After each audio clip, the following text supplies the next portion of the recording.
one of the following. Public comment shall be limited to 3 minutes unless otherwise specified by the board. Participants must be recognized by the presiding officer and note their name and municipality. All statements shall be directed to the presiding officer rather than to individual board members, district employees, or members of the public. A speaker may speak once during each comment period. Please note that these sessions are designated for comments. To protect the confidentiality and privacy rights of all members of our community, the board encourages members of the public to direct any comments regarding particular individuals, such as students or district employees, privately to the superintendent or other appropriate administrators or board members, or to communicate with the board and superintendent privately by sending an email to psdschoolboard@pennreige.org. Questions raised and not addressed may be followed up at a later time. I think Mrs. Furlong, you're the only person signed up.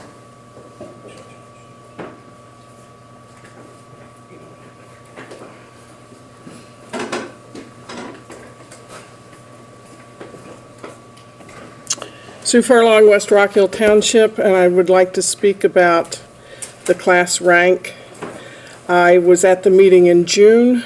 There was a presenter who said we don't want to basically hurt the feelings of the students who don't make the top 10% because their classmates have been overly competitive. You probably could have hit me with a dart in the eye, and it wouldn't have hurt as much as hearing that we're going to worry about the kids who have not exerted themselves at the expense of the students who have. The other thing that was said, this was not in the presentation material, but it was spoken, that high school is not a place to start pressuring these kids about their accomplishments. We're here to teach them. Well, I think one of the things that you're going to start teaching, what is this, 13, 14, 15, 16, 17-year-olds, is that life does have pressure. We don't treat them the same as if they were in elementary school. We don't treat the middle school children as if they were in elementary school. As they grow older, they get more responsibility. And they get more feedback that your decisions, your actions have consequences, good or bad, but they are your consequences, nobody else's. Don't have hurt feelings that somebody did better than you or worse than you. You created your own situation 9 times out of 10. And to take that away from our students so that they go out into higher education with no preparation to feel any pressure to achieve, or to go into the military and not compete, or go into the workplace and not compete and feel that pressure, and we haven't allowed them to feel any of it because everybody's going to be lined up alphabetically, and we're just going to strip out as much as possible any recognition and acknowledgement for academic achievement at this district. I find it to be very disturbing, and I don't believe it serves our students. This is how you get snowflakes that are afraid to see something in chalk on the road, and all of a sudden they can't handle the rest of the day. Let them understand that life is not always a picture-perfect day, and that you will have pressure and you have to deal with it. Thank you. Anybody else want to? The first item on the agenda is a computer applications program improvement proposal. Mr. Dyer.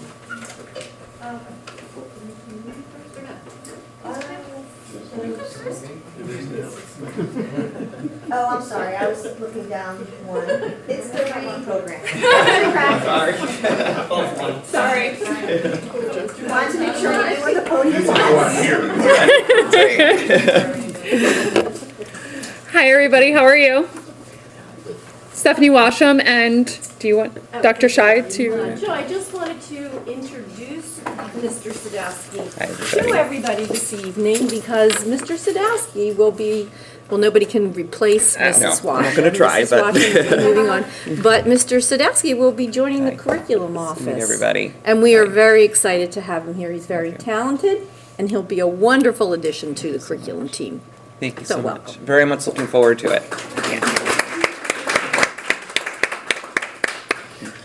I've just been excited to be working with Matt as I transition out to have such a remarkable Pennreige teacher move into this role is something that I was really excited and reassured with. So we will be moving forward, going over the proposal for elementary reading. I had sent this, so I'll briefly go through some of the big tickets and buckets through here and then stop to see if there's any questions that you guys have for that. And just as what we did with writing, I'd love to also have board members get into classrooms to see how it's going. Matt and Dr. Scheid would help schedule that and Yep, sort of we set would that love kind of that. thing up. And I've already been talking to teachers who are really excited about it. So the statement of needs, so the last 2 years, the Elementary Literacy Committee we formed has been really going through looking at what research shows great readers and writers, what practices show that produce great readers and writers, and then also what have we noticed in our classrooms and what do we feel like is missing. So that's how we first started with writing last year, well, 2 years, well, with the pilot and now this year with implementation. And then with the tremendous success that we had with writing and that we're continuing to have across the district, we were really looking at the reading component of this. So Making Meaning is a reading workshop curriculum, essentially taking students through comprehension strategies using a lot of mentor texts of read-alouds for students and a lot of rich vocabulary work that really focuses on students applying these reading strategies and skills during their independent reading and teachers spending a lot of time to know their students as readers through conferencing and discussion. As you can see with the program goals, it really has a gradual release model of having a strong mini lesson with them, typically with a mentor text and discussion, having students then work independently reading, and then coming back and closing out on what the objective is. With the social emotional skills, the one thing I really wanted to highlight in here is that it has the same kind of social emotional kind of curriculum and routine built into Making Meaning like it does in being a writer. This means that it actually teaches explicitly collaborative structures, how to disagree with each other, how to agree, how to build on and add on, and also how to spend more time talking about what they're reading and writing with each other in a purposeful and meaningful way. And it's very explicit about that. And from observations and from teacher discussion, we've been seeing a tremendous positive impact on our classroom, that the social emotional piece that they do teach in this structure, the students are using in other content areas as well. And teachers are hearing kids saying like, I'd love to add on to this. Well, I disagree because I read that this is stating. So I think that just those kinds of structures and having students be able to use their voice and discuss the text and strategy, it's been really fantastic to see. What else do we want to highlight? The method of evaluation of what we were doing is really looking at student achievement of seeing how they're applying their comprehension skills during their independent reading. A lot of that's through conferencing and also their writing about reading. We're also evaluating through teacher survey, as we did last time with being a writer, of seeing how their feeling of comfort of teaching these comprehension strategies and vocabulary and how it's helped their professional development, and then looking at student work. If we go down to, Right click. Yeah, is it the right click? yeah, it'll go to the next slide.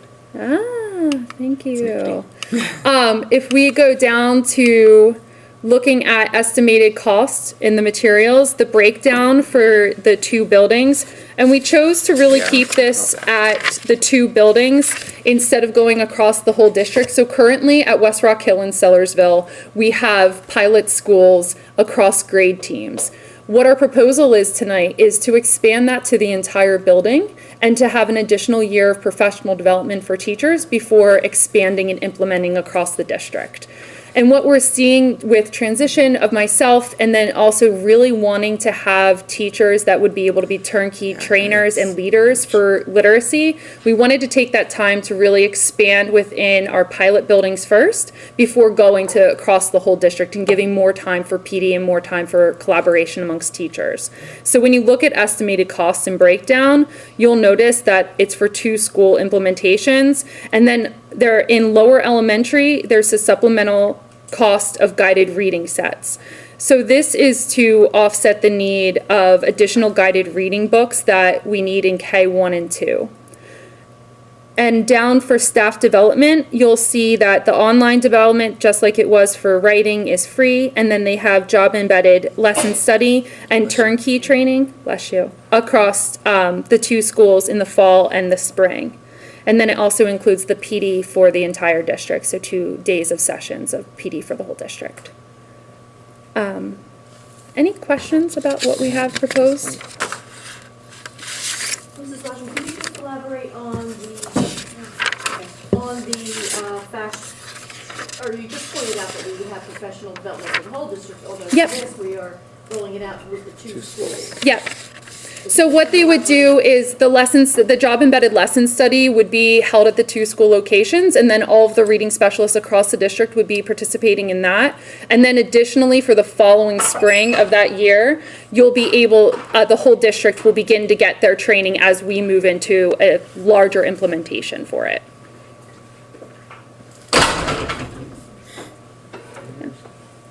Real briefly, what are the 2 consultants doing for the 2 days? So what they do is it's a job embedded piece. So they actually unpack the professional development. They'll go through and say, this is what units look like. This is how you can unpack and plan as a teacher. Matt, do you want to roll through it or you? No, you're Okay, fine. I mean, so they'll go through it and then they actually teach the lesson in a teacher's classroom, and then they debrief that lesson and talk about what did you notice in their teaching and their instruction. They also ask to see, where do you think students might struggle during this lesson? Where do you, as a teacher, do you struggle with teaching this lesson? And then they get to highlight what they saw and what they're taking away, and then as a teacher, what they can apply in their classroom. So we do it in grade level bands, so kindergarten and 1st grade teachers work together, 2nd and 3rd grade, 4th and 5th grade, so then they actually get to see someone teaching that lesson that's relevant to them in a Pennreige classroom. and just to jump on with that, one of the great things about this waiting another year until you propose it to the whole district, and one of the great things is that we're going to have the opportunity to have some teachers that are doing it now become turnkey teachers, that they're going to be able to go ahead and then help with professional development through the district. So that's something that the trainers would be doing when they're in our buildings as well.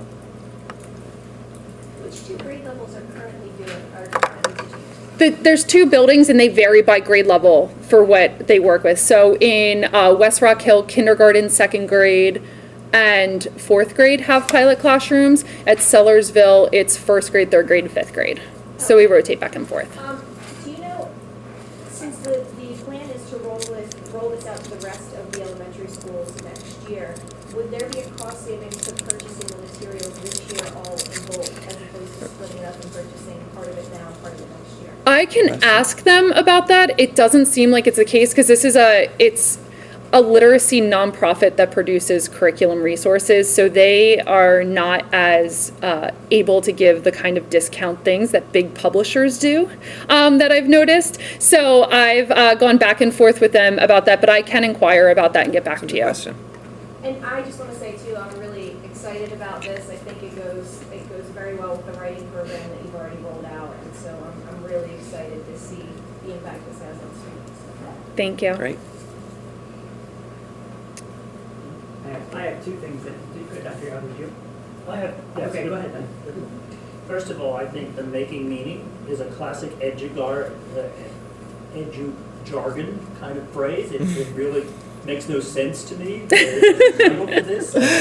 I'm not great. sure why you would choose that, other than to make it a tongue twister for people.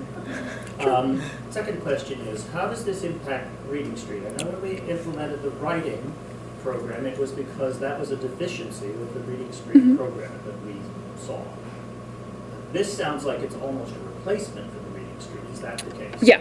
that is the case. So we're phasing it out completely? Yep. And Reading Street, the 2011 edition that we have is actually, they're sundowning all of their digital components at the end of this school year because they don't produce it anymore. So a lot of the resources that we had access to that teachers enjoyed about that are no longer available. The publisher's pulling them. And we're not going to have access to being able to collect the data that we used to because we're not going to have the online piece. So that's something else that we would be losing. And then, what is your estimate for the projected cost for next year? For next year is right here. So are you talking about You the guys in following school when we year? roll it out for the The entire year after district. this- Yeah. These numbers we see in front of us, the others we do not. I can get those together for you. I don't have them off the top of my head, but I will. Good question. I can send that to you guys. Yeah, okay, so send, Yes. Yeah. Look at it, 100%. Washington, two things. First of all, can you just give a brief overview of what we mean by balanced literacy, since it really will be the focus of K through 5? Yep.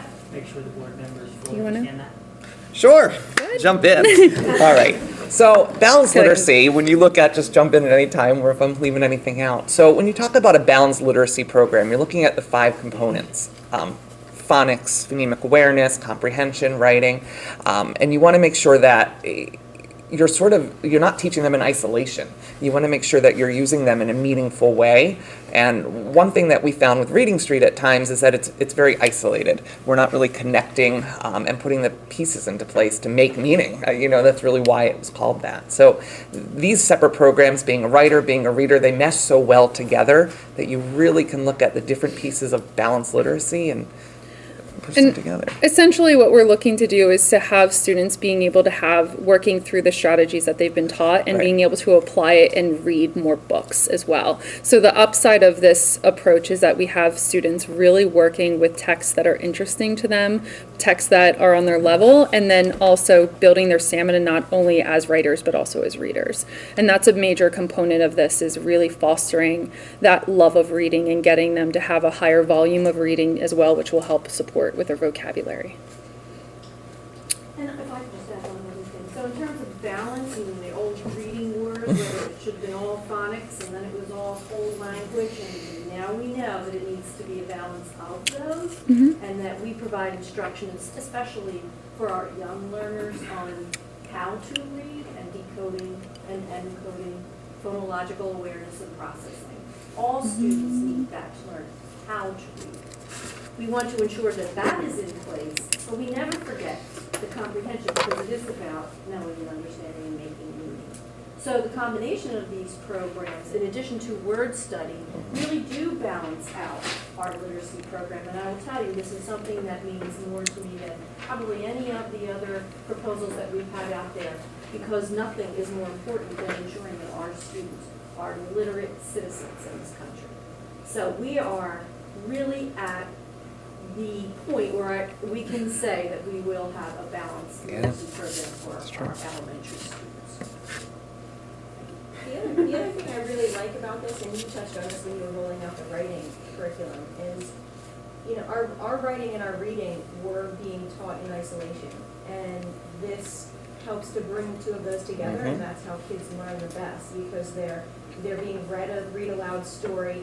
They're learning the different strategies that they have to then apply into their writing. And by bringing the 2 of those together the way that this does, it really helps the kids understand it, because they're reading it and they're learning to write it the way that they're reading it. And so I think bringing those 2 things together is great. And I can tell you, from having kids that have gone through in both programs, I mean, the passion the kids have now for writing and reading, it's all of them. It's across the board. It's not like, it really, when you go into those classrooms, and the teachers too, the teachers see it, and they can't speak highly enough of what this is doing for the kids. That's great. Thanks for saying that. Dr. Scheid, from a budgeting standpoint, this is budgeted through program improvement. This is money that will be Yes, this is- allocated. Okay, I just wanted to say that out loud. Thank you. All right. I'd like to know that we budgeted for it. No, we're just, throwing it out there. All right. Thank you guys. But that's what, Oh, sorry. No, No. you're fine. what's budgeted is only These two schools. We will provide the entire board with the cost for the other 5 schools come next year, so you'll see what the total package looks like. I was just, you said that the program was successful. How did you measure the success of it? Right now, we're measuring it through what we're seeing in classrooms anecdotally, because it is earlier in the school year for it. We're also seeing teacher comfort of how they're teaching, the strategies and the application, the transfer of that, and that students are able to then take that book that they're reading and be able to use their comprehension strategies and be able to answer questions about them, whereas otherwise they weren't able to have that transfer past like their weekly test. And I remember talking with teachers, I guess it must have been 2 years ago at Camp America when my oldest was in fifth grade, or youngest was in 5th grade. And they were talking about, they were getting excited about a new program that was going to allow them to bring in different materials. Is this the one that they were hoping for? Did you have Are they, feedback from them? I'm not I guess exactly- because They thought that the reading street limited them to everybody had to use the same Yes, books. that's true. yeah, they do have mentor texts that they allow, but there also are extension activities with other books that they can pull in that teach the same skill with it. But they do have a set thing that's standard across that they can teach with. But the students are pulling in their own books that interest them, that are on their level to read and apply the strategies with. And just hooray for the return of phonics. Return of phonics. We got your back. Thanks. No, we do need it. They do. Great. Thank you. Thanks, guys. Mrs. Washington, before you sit down, I want to take an opportunity to thank you and to wish you well. For those of you who, just to remind the board and for those members of the public who may not know, just after Thanksgiving, Mrs. Washington is transitioning to Neshaminy.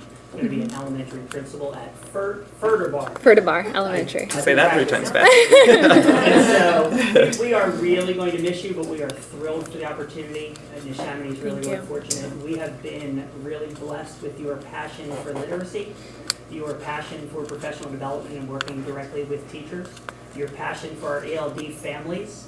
Probably not your passion for federal programming. We'll leave that one out. Federal regs and programming. It's important. From that standpoint. So we just want to thank you for all the work that you've done in Thank you. Pennreige and wish you well. Thank you, guys. It's been an honor. I appreciate it.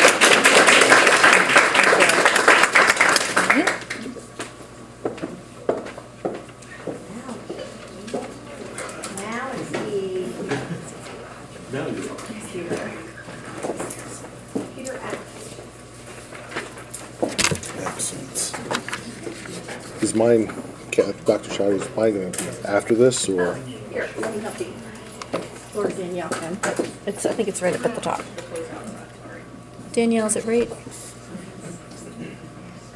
She's going to click on it for you. Okay, And then this will go right to to the the right, left. Yeah. correct, yeah. There it is. Excellent. Thank you. There you go. Thank you, Ms. Dickinson. Good evening.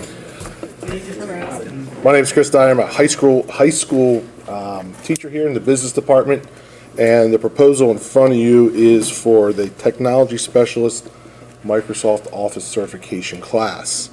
It is a improvement on our computer application class that we've had here for a number of years.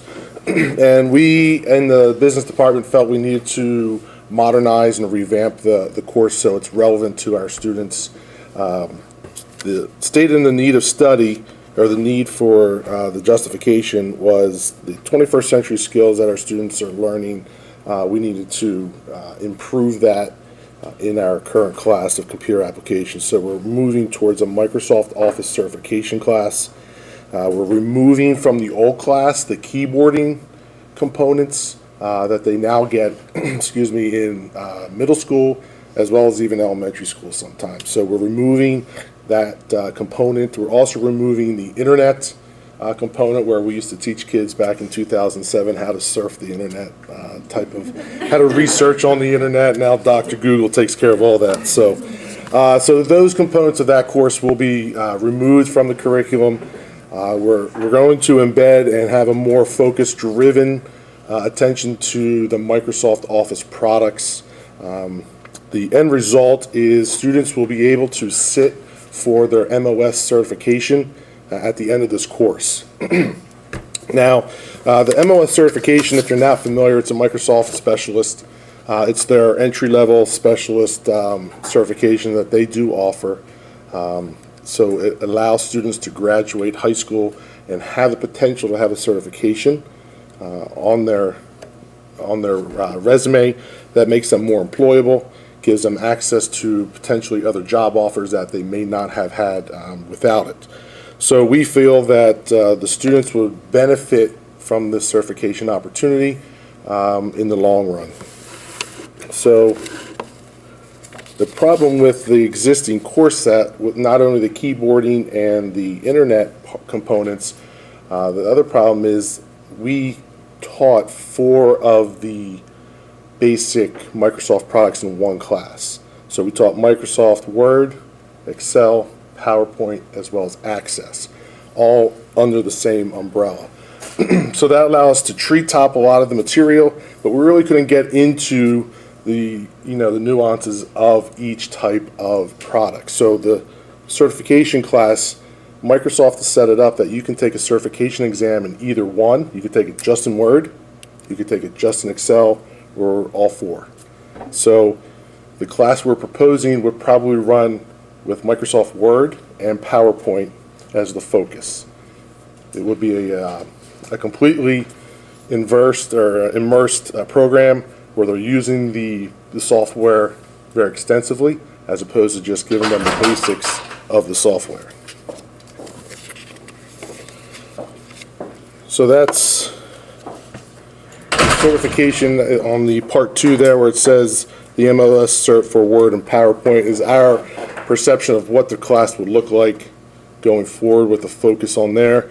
We also have a computer applications 2, for lack of a better word, that we would probably incorporate Excel and Access in. All right, so there'll be 2 different classes, but right now we're just doing the one with Word and PowerPoint, seeing what the interest level is, and if we can get those students an opportunity to get that certification. The costs, because the class is already existing, there's no textbooks that we need to purchase. The only thing would be a site licenses or seat licenses from Test Out, and the information was on the proposal with the website. Test Out is the certification organization for Microsoft. Microsoft itself does not do the actual certification testing, so they use several different organizations to do the certification for them. Test Out's the one that we reviewed and were very impressed with. They have video labs that students can review. They have 109 or 112 different practice exams they can do prior to their certification class or certification test. So in conjunction with the in-class instruction from the teacher.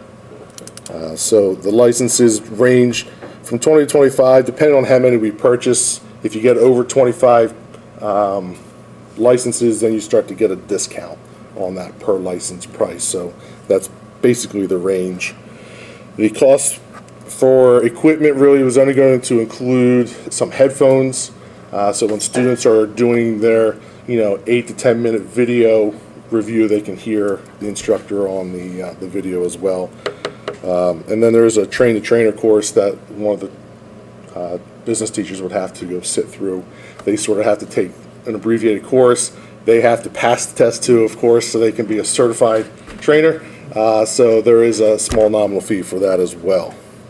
But we're looking to, the biggest thing is to offer our students an opportunity, if they desire, to have that certification to improve their likelihood of employment if they're not going straight to college or if they're entering the workforce or something like that. Any questions to this point? Sure. Hi, Mr. Dyer. I am wondering if you plan on incorporating Excel and other OneNote. They have, you're looking at 2 of about 6 of their popular There's a programs. total of 9 different, including their network, cybersecurity. There's several out there that are available. We're looking at the 2 right now just to, we found that a lot of employers, through the research from Test Out and Certiports, another certification program, most employers are looking for employees to be able to work with Word very well as PowerPoint. The two big ones they want right now. Excel is not far behind. So in our Computer 2 Apps number 2 class, we're looking to incorporate our database management access as well as Excel. Oh, great. Okay, good. But we didn't want to put the cart before the horse. We want to sort of start with this small and build it from there. Okay, great. Thank you. Great question. Thank you.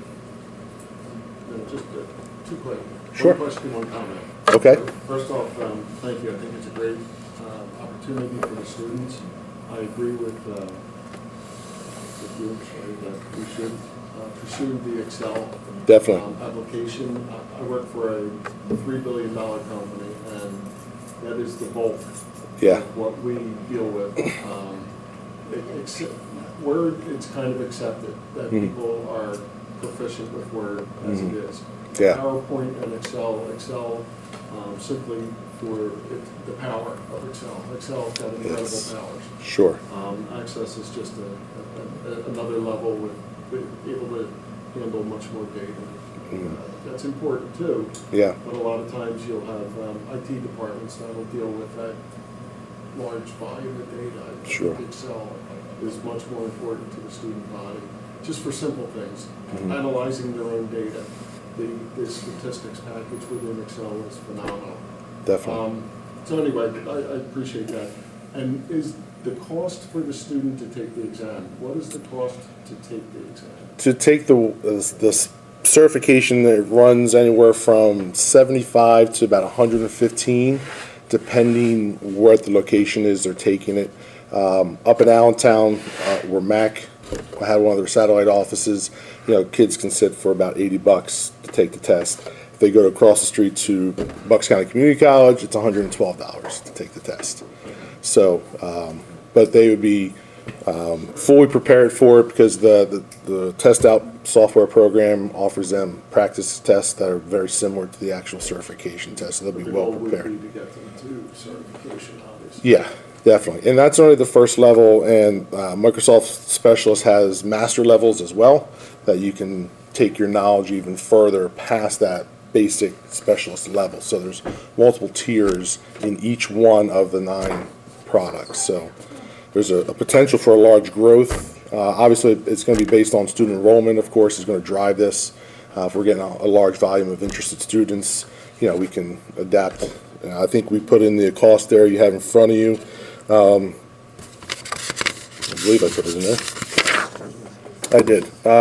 So we would take right now we're at 2.8 teachers for the business department. So we would probably bump that to possibly 3, further discussions with Dr. Scheid and Ms. DeBona, of course. So that way we would create that 0.2 extra would be for this new class. So that's going to run with the certification specialist. So that'll sort of help us grow those numbers without sacrificing the personal finance class or the accounting classes, etc. Yeah, but I agree with the Excel.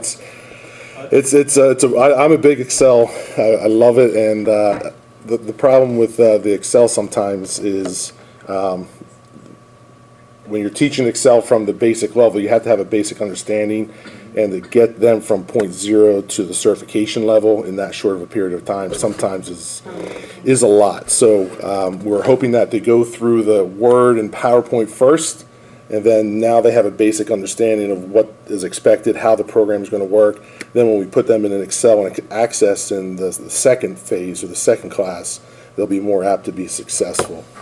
Of the entire Microsoft suite, that's probably the one I use the most. Yeah, I don't disagree at all. Yeah, yeah. And you probably, with a company your size, you work with some who are very skilled at Excel, and there's a lot of people who. There's people I call when I can't figure out the formula that's this long. Yeah, yeah, absolutely. It'll be a semester course, yes, yeah. So it'll be an 18-week course. How many students do you have in the current course? The current enrollment, the course isn't running currently, simply because it's based on the 2007 Microsoft Suite, and we're already on 2016. It's pretty outdated, so we're looking to modernize, number one, the curriculum. Mr. Larry Conan and myself will be writing some curriculum over the course of this year and this summer. to make it more modern. But yeah, we're using antiquated materials, so Then are these licensing fees? Yep. Based on the update, I mean, are these based on 2007 fees or? No, the licensing fees are just simply for them to access the software test I see, out, okay. which is 2016.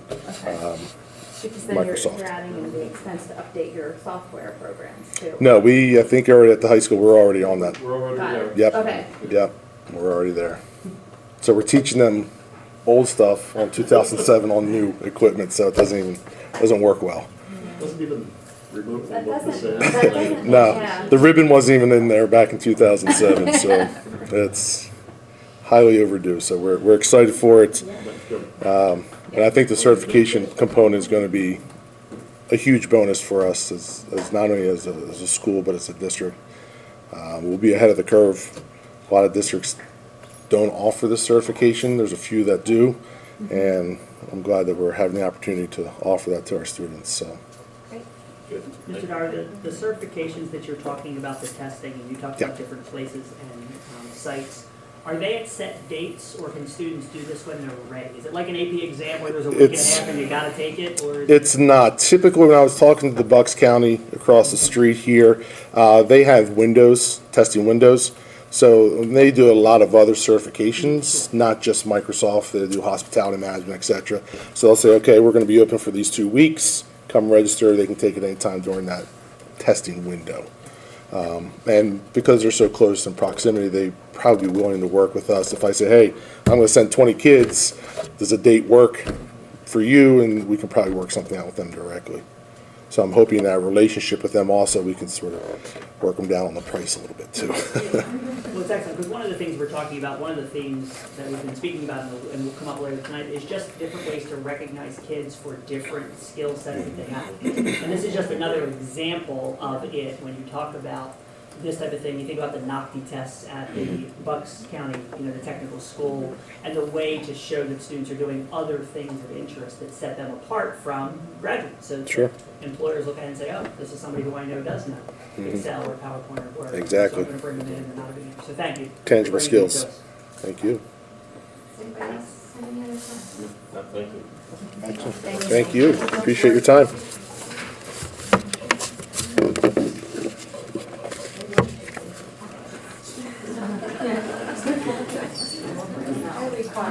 Joan, we can get you a seat.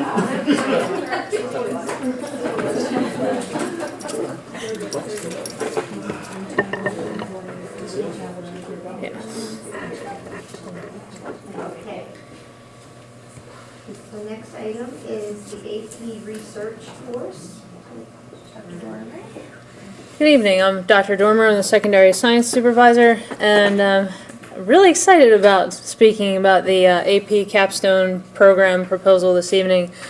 In my previous district, we were almost a part of the pilot of the rollout of the AP Capstone Program, in which the AP Seminar course was offered in the initial offering the first year, followed by the AP Research course in the following year.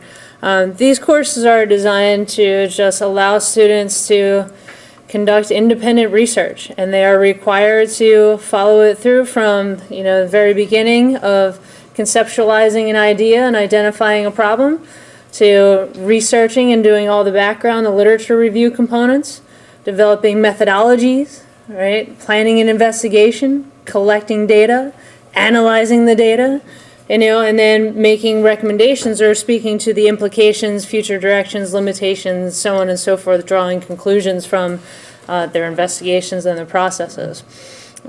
This is just authentic learning in its very best form. If you think about all the buzzwords in education these days, personalized learning, deep learning, three-dimensional learning, all those things, they are absolutely epitomized in these courses. Students will demonstrate, exceptional writing, ability to scrutinize, the literature, identify what's a good source, what's a not so great source. They will be asked to collaborate with experts in the field, take their investigations beyond the walls of the school, so to speak, and just really dive into doing deep and, like I said, authentic research. So the way that we have kind of conceptualized this coming to life here at Pennreige, if we get College Board approval, which the application has been submitted, we're due to hear probably sometime in December. We have to provide a 300-word or fewer rationale as to how it would better prepare our students for post-secondary endeavors while also maintaining equitable access to AP programs of study. So any student who wants to explore an AP course should be able to take one in the minds of the College Board. So to that end, they make several recommendations for how the courses should be offered. And their most popular recommendation is that the AP seminar and ultimately research courses be what they call anchored to another course that is already being offered in the curriculum. And all that means is that it's concurrently taken. So in the same year of study or the same semester of study, they will take both the AP seminar course and this anchor course. Since all Pennreige students are required to take 1 credit of English every year, we've decided it would probably be best and most equitable to offer that as anchored to an ELA course. So an English and Language Arts, because all students will be required to take English anyway. Therefore, if they concurrently decide to take AP Seminar, they've already have it covered in their schedule. As to the staffing recommendations, we would use existing staff who are particularly interested in the research component and or skilled at the research process in both the writing aspects and the investigative aspects, as well as those who would be willing to develop collaborative partnerships with experts in the field and really try to form a nice team of advocates for the students, along with, helping them kind of reach out on their own to advocate and investigate their chosen area of interest and of research. So if you kind of look through, what I love about a lot of this is just that it's authentic and real teaching and learning. So the 5 big ideas of the AP Capstone program are called QUEST. Students are expected to question and explore, understand and analyze, evaluate multiple perspectives, synthesize ideas, and probably the coolest aspect, at least in my mind, is team, transform, and transmit. So they're partnering up, they're transforming their ideas, kind of figuring out what worked with my investigation, what didn't work, and then they're communicating their ideas. Which is a skill that a lot of workplaces and colleges and universities have just considered to be invaluable. If you read the feedback or the comments from the institutions of higher education, they are all overwhelmingly positive. College and university presidents, professors have all gone on to say that you cannot, trade these skills and the preparedness that these students demonstrate by having conducted actual research before entering their university. Right now in the state of Pennsylvania, only 44 high schools offer the AP Capstone series. It's still relatively in its infancy. And in Bucks County, only Quakertown offers it at this time. So other maybe notable schools in the area, North Penn offers it, and then Conestoga High School, and of course I mentioned my former district, Strathaven High School in Wallingford-Swarthmore offers it as well. And Wissahickon, yes, was another one of the notables, in the areas, being, schools that are doing some pretty cutting edge things and have good reputations, for enabling success in their students. So in terms of costs, it would be a 2-year rollout plan. In the initial year, we'd only be permitted to offer the AP Seminar course, because that is a prerequisite for the AP Research. So in the AP Seminar course, they lay the groundwork, they establish the essential research skills and, collaborative efforts, and start identifying a problem of interest, that they're going to investigate over the longer term. To that end, in order to launch this program, we would need professional development in the form of an AP Summer Institute for any teachers and staff members that we had earmarked, to be involved with this program. So the hardest part at this point is predicting the potential enrollment. Really don't know how many students would have interest at this time, how many sections we could offer. So we have it proposed to prepare and train 4 teachers, maybe 1 in each subject area. We could reconsider that if we feel, it would be a better kind of split into certain departments, plus an administrator. who I'd like to nominate myself to be the administrator to support this. I even asked Dr. Scheid if there's any chance whatsoever I could teach it, to which the answer was no, which I understand. Research is just a passion of mine. I think there's just something so just real and enriching about it that, you know, I mean, you get to dive in and just find out awesome stuff. So I'm really excited about these opportunities for our students should we, you know, get the approval from the College Board to go ahead with this. That's a week-long, really a 5-day intensive training. Last year, the closest venue for that and offering the AP seminar training was in Baltimore, Maryland at Goucher College. So there would be a cost associated with transportation and lodging in addition to, you know, the fee itself for the professional development. Last year was $1,075 for the course. College Board vaguely stated on their site that, you know, essentially the cost is going to go up this year, but by how much they would not advertise. All right, so we've projected kind of a maximum cost, hopefully of about $1,200 per participant plus lodging and transportation for that initial training. If we have teachers who are willing, we would also look to do an additional week of training for AP research, but more likely that would be in year 2, like over the summer in preparation for the next, you know, aspect of the course, where we would hope and keep our fingers crossed that every student who enrolled in the AP seminar course would want to continue and follow it through for AP research. College Board put a little carrot at the end of all that in developing what they call the AP Capstone Diploma. So any student who earns a 3 or higher for AP Seminar and AP Research and any 4 additional AP exams gets the AP Capstone Diploma. If they get a 3 in Seminar and Research but not on 4 other APs, they get the AP Seminar and Research Certificate.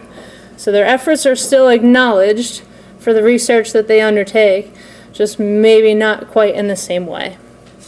So we're, you know, looking to reward any of the students who undertake, you know, several APs and so forth in the way that would just kind of supplement, hey, if you do your own research too, now there's this extra recognition that colleges and universities are also paying attention to and make you a little bit more marketable in terms of, you know, what you can put on your applications and your transcripts.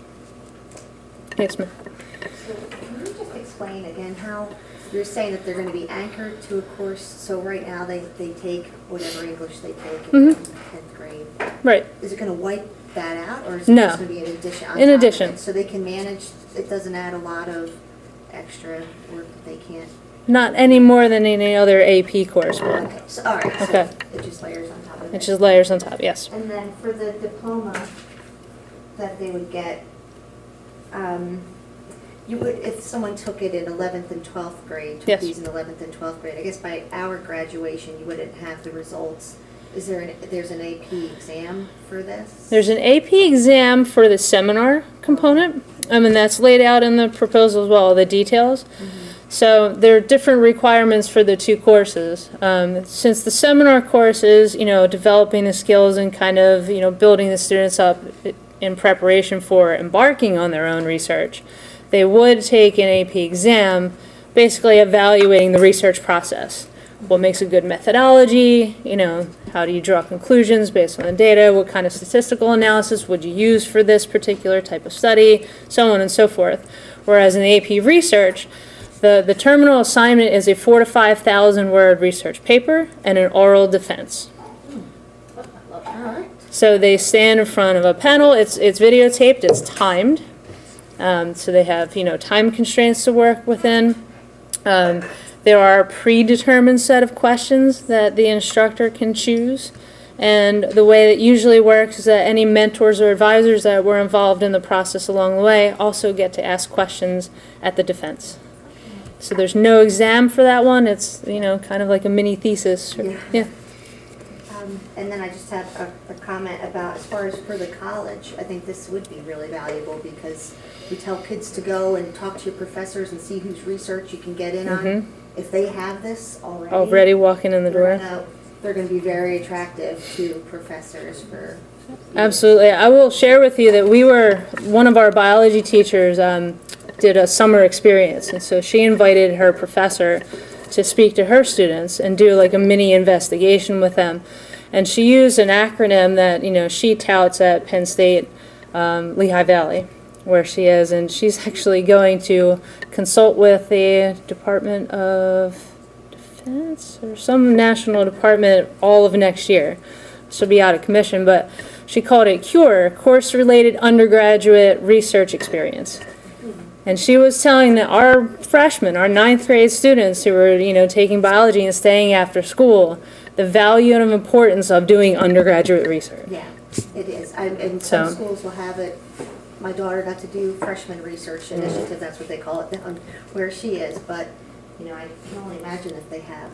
And you can see also included in some of the details, if you're willing to read through this lengthy, I tried to be as comprehensive as possible, that some of the schools will give opportunities to incoming freshmen to be a part of research teams. Sometimes they're given direct entry into honors programs, so on and so forth. The advantages are countless. And some are actually even going along with the other AP courses and offering credit for the research experience. So just so I can understand, the anchor is that it's just essentially one of the main teachers that will be here for the students. it's just a concurrent offering. And like I said, there's 2 advantages to offering it with English, I think. Number 1, they have to take an English course. And number 2, we're going to be focusing on the literacy and the writing components as kind of a nice support to go along with the research skills and a lot of the non-cognitives that we're trying to cultivate. I have a question. So I heard you say about the methodologies, they can choose their methodology. They can. And they can choose amongst mixed and qualitative and quantitative? Yes, ma'am. Because considering the time constraints of qualitative research, Yeah. that's, wow.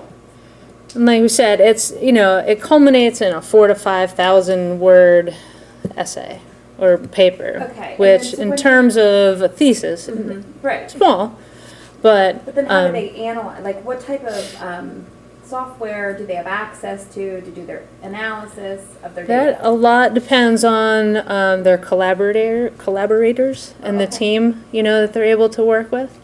And the advising process is obviously going to be an important piece in all this because we want to make sure that students can choose rewarding investigations, but also achievable and doable ones, realistic investigations Right. within a time frame. So I mentored 2 students in my previous district, and one of whom I had to advise, you need to narrow this in a big way, in a really, really big way, and you need to consider confounding variables and all these things, and they're like, and your own bias and things like that, but these are kind of the neat aha moments that happened along the way.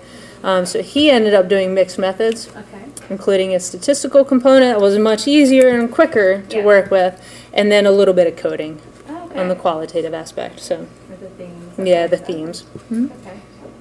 I just wanted to say that I'm in favor of letting you teach the research course. Me too.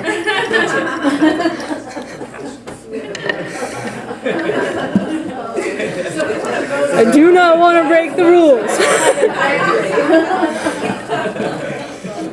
I mean, Really exciting. we have some outstanding teachers here who would absolutely knock this out of the ballpark, and I think Mr. Slapicki would agree with that 100%. Yeah. Oh, I was excited to see. So, my passion for it is probably equally matched by others in our school who will just embrace this and, with everything that it is. There is. I think there actually might be a fight in the science department over who would get to do this. Yeah. And as I talked to Quakertown, because they're the locals who have done this for a couple of years, and said, what are the benefits? Like, does it work for your students? Has it not? And their enrollment isn't what they hoped it would be, so be interested. And some of that they think is because the colleges are trying to figure out how to respond to this. Right? It doesn't fit a perfect course in college like a lot of the APs do. Right. And so they're giving honors kids some advantages, they're giving them some research pieces, so there was some give back, but it's not always a course. But they said the 2 things they loved is, research is one of those things that a high school that you're trying to find to give students large opportunities to do that, and embed it in a course, sometimes that's just difficult to give them a full experience. The other piece is that the research really is specialized according to the student, which means if there's a student who's excited about an area of biology, they can go crazy. But if they're excited about an area of economics, they can still do the same course, and both those students can be working because it is so self-paced. So to be able to allow some of those students to flourish in an area that we may not have that perfect course for them in, this is the type of course where it's, at least in Quakertown, they found that those students have flourished. So thank you for bringing It's this. very similar at Strathaven as well. You know, we had students who conducted, you know, gender studies, and those who went to one of the local colleges at Swarthmore College and worked in their lab with honeybees. So it was really neat. Was part, did you ask Dr. Bolton, is the enrollment low? I'm thinking like when we just say this to people, maybe people won't understand necessarily what it is. So, you know, I don't know if that was part of Quakertown's struggles, but to me, it might take a little bit of explaining to get people to understand the real value, because there's a lot. And the communication value will make a difference. Yeah. Yes, we will. So if we get College Board approval, I will absolutely put together a PR statement and just get up on stage and just, you know, do a dance if I have to. But the resources that are out there are not official textbooks, but, you know, there's a lot of writing manuals and things of that nature. So I included a few of those in tonight. There is a new edition of one of those coming out in March, because it's currently 2010, so they're due for a 5th edition on, you know, writing, I think, college papers, as they call it. But the other one I think that we should at least have a classroom set or access to is called the Craft of Research. It's just a nice little progression through all the various steps and considerations that students are going to want to make. Thank you. I think, They're relatively inexpensive. They're less than $20 each. But it's Fitzgerald and Booth.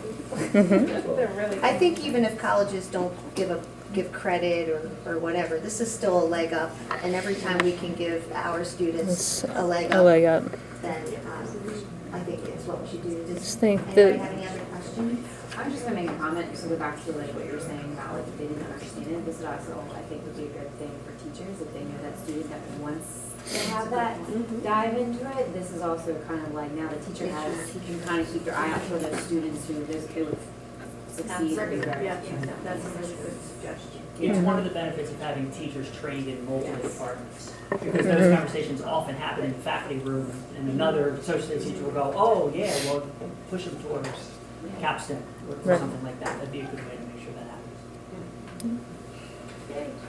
Okay. Very exciting. Thank you. Thank you. I'm up again, sorry. Yeah, you have one more. I have one more.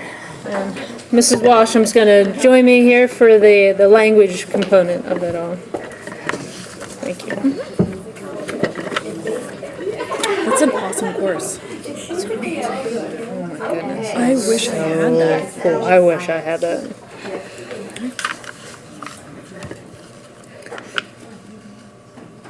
Are we all good? Okay. So back for another one.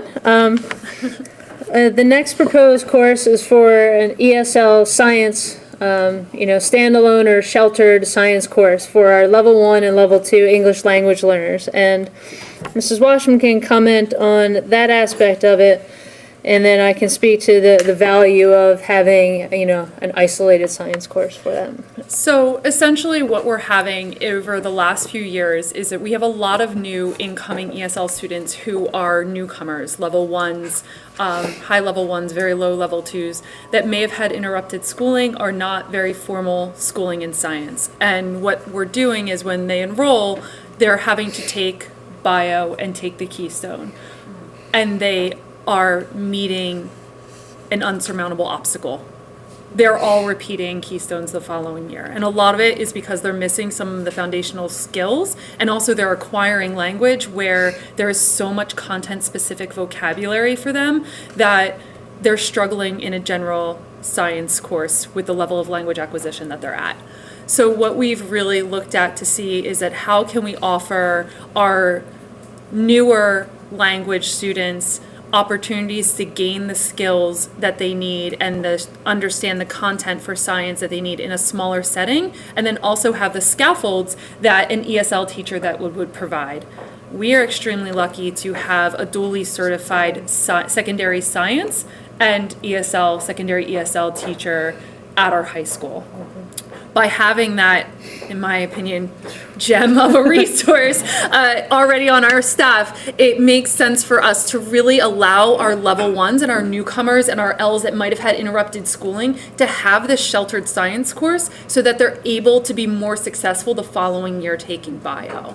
So the proposal really, and you could go through the science component, I feel Sure. like I've talked a little bit That's of your fine. part of it. This has been something that Mrs. Baker, who is the ESL teacher at the high school, and I have been talking about for the last 2 years, that as we're getting more and more students in ESL, our numbers aren't very high, but the students